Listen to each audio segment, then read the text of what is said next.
È stato inaugurato oggi il bike stop lungo l'argine del fiume Bacchiglione, incastonato tra la ferrovia e l'aeroporto Allegri. Si è finalmente concretizzato il progetto dell'Accademia Ciclosofica e Pedivella Srl, che dopo alcuni rallentamenti ora vede un'area attrezzata per le due ruote alle porte di Padova, lungo quella che è la ciclovia tra Vicenza e il capoluogo patavino.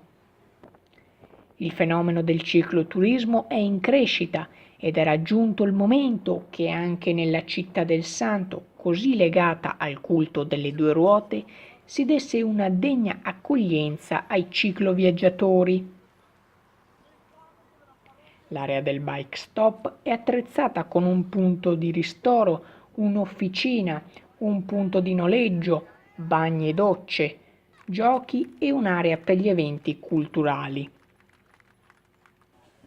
Al taglio del nastro presente l'assessore Andrea Michalizzi e alcuni amministratori dei territori vicini.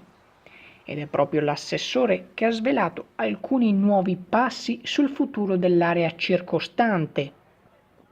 Pronto un progetto per illuminare l'argine dal Basso Isonzo fino a Chiesa Nuova passando per Brusegana e allo studio una soluzione per il ponte di collegamento tra Brusegana e Volta Brusegana.